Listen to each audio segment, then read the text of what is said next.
Само който никога не е прекарвал по цели следобеди над една книга и не е чел с пламнали уши и разрошена коса, забравил къде се намира, без да усеща ни глад, ни студ.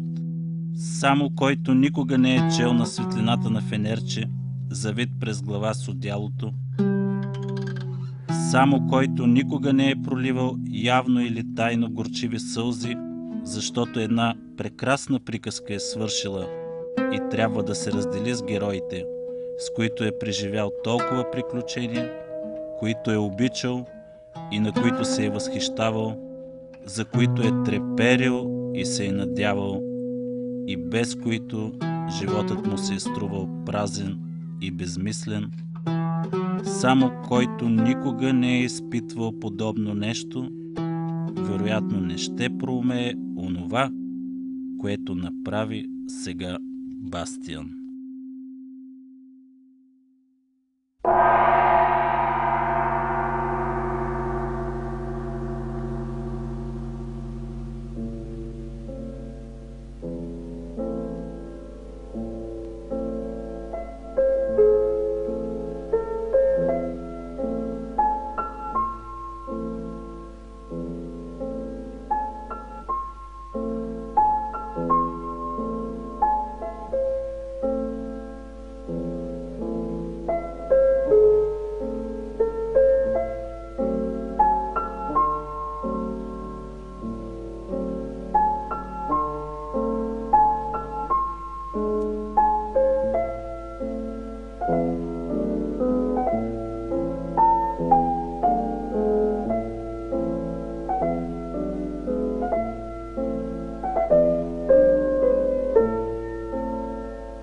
И аз съм тук и същевременно на друго място, като във влак, минута преди тръгване.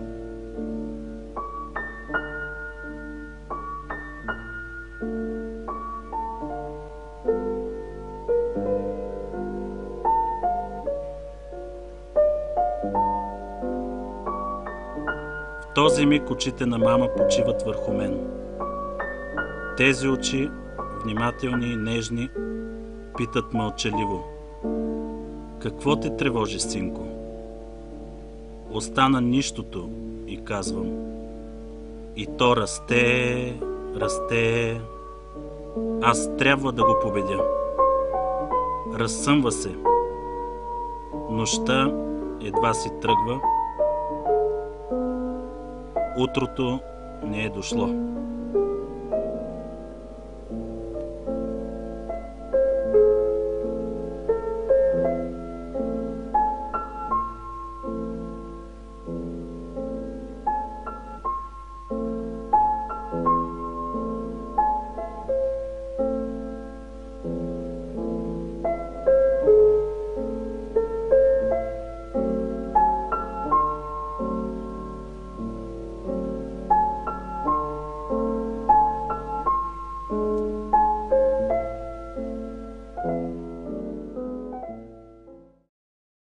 Наистина ли нищо не прилича на нищо? Аз това си дам сметка, че всъщност нищото е всичко това материално, към което ние днес се стремим. Да. Нищото е пълната противоположност на духовното, към което се надяваме, че принадлежим и че се опитваме да го прокираме всеки ден в нас. С четене на книги, с гледане на филми, с разговори между приятели и по-малко с пазаруване и мечти за скъпи коли. Ами, това е сякаш да загубиш желание да създаваш нещо ново. Мисъл да държиш на това, което вече е. Този стол да си остане този стол, не да го измислиш по друг начин. Нали, Господ има безкрайна фантазия, все ние се отказваме от това от разнообразие. Да. Това е фантазия, смисъл. Не знам как да го обясня. Нищо, значи да си с много ниско задоволим. С много малко неща да бъдеш задоволим. Но интересното е, че вътре винаги остава незадоволено на нещо, което те прави в някакъв смисъл агресивен. Някаква неосъзната част от тебе почва да става агресивна и може би това е нищо. Да. Това е страшно. Извинявам се, че прекъсвам. Само искам да кажа, че може би ние даваме възможност на нищото да се увеличава все повече и повече. И е така.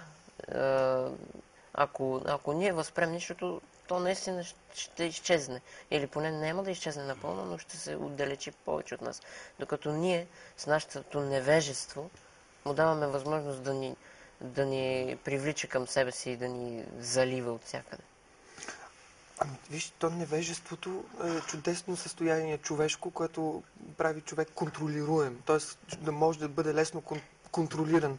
Тъй като човек е много особено създание, ако не го контролираш, поне някакви хора така предполагам, че мислят, той става опасен. И за това това невежество всъщност се възпитава. Поне мен това ми прави впечатление. Да. И телевизията е едно от чудесните места за възпитаване на невежество. Невежеството е власт. Да, то е власт. И затова е много трудно да застанеш срещу това. Тоест да имаш волята и липса на страх да застанеш срещу това. Защото реално ти си обкръжен.